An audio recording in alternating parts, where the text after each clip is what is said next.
Good morning mga kabig, kumusta? Nako, ang tagal ho nating hindi nagpangita. Ano po? So, shout out po sa lahat ng ating mga kabig, ng ating pong mga katuto dyan, ha? So, syempre ito, nagbabalik po tayo dito sa Ikaw at Barangay, kasama si Barangay Sik Emog. Isang mapagpalang umaga po sa ating lahat. Ay nako, ay nako, ay nako. Talaga naman mga kabig, ha? So, diretso na po tayo. Kagabi napanood ko yung ordinansa ng Manila, no, sa pamumuno ng mayor na si Dumagoso, di ba? Na kung saan ay ipinagbabawal ang pagsusuot ng ano ba ito? Balaklava, no? Or ito yung paglalagay ng face mask sa mukha dahil naiintindihan natin mga kabig, mga katoto ang argumento na gustong iparating ni Mayor Isko Moreno patungkol po doon sa kaligtasan, no, dahil marami ho ang mga nagsasamantala na gumawa ng mga karumaldumal na mga gawaing hindi maganda sa kanilang kapwa sa pamamagitan ng pagsusuot ng mga face masks dahil hindi nga sila agad-agad mamumukhaan. So medyo siguro pagdating sa pagresolba ng mga kaso na kung saan ay naka-face mask ang respondent, medyo siguro nahihirapan yung ating mga nasa gobyerno upang lutasin ang mga problema.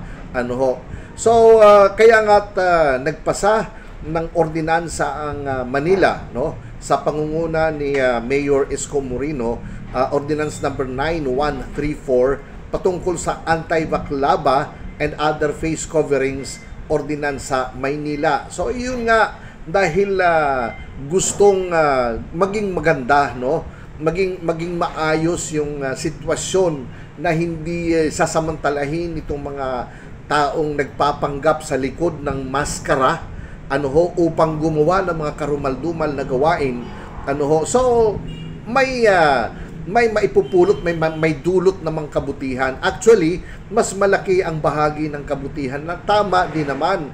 Kasi talagang syempre lalo na doon sa mga hold-upan, doon sa mga establishmento, 'di ba? So hindi mo ma-identify kahit na may CCTV yan, hindi mo ma-identify kasi nga nakamaskara, nakasuot ng face mask or nakasuot ng balaklava. So yun yung naging bunsod upang gawin itong ordinansa na ito. And actually hindi lang naman sa Metro Manila nangyayari ito. Maski sa probinsya may mga ganun na rin din pagbabawal. Syempre may mga limitasyon dyan dahil tulad niyan kapag paano kung may COVID, di ba? Kung may COVID, kailangan mag-face mask para maproteksyonan ang sarili mo, di ba? So, yun naman ay magdidepende. Kung talagang panahon ng COVID na kailangan mag-face mask, then ipapatupad yan.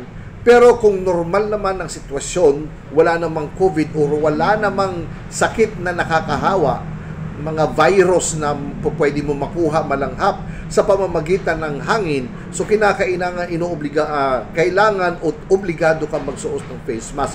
Pero in absence to that, ay syempre kailangang sundin itong ordinansa na ipinatutupad ng Maynila, sa lungsod ng Maynila ni Mayor Isko Moreno. Again, hindi lang sa Maynila mayroon ito, sa probinsya may mga ganun ding sitwasyon. At mga kabig, bakit ko po natakil itong diskusyon na ito?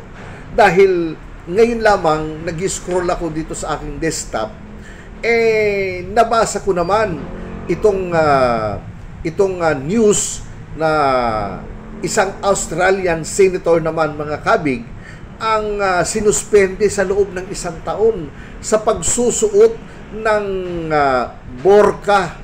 Ito yung garment na tinatakpan mula ulo hanggang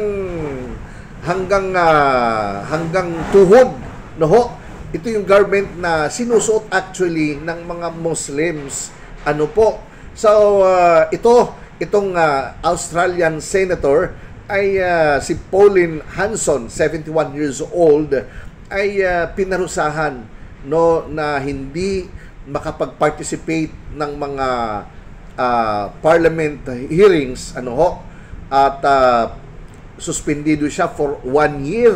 Oo, ay nako, dahil nga sa ang ginawa naman niya parang anti-burka naman. So siya kasi anti-Muslim. So siguro ang kanya namang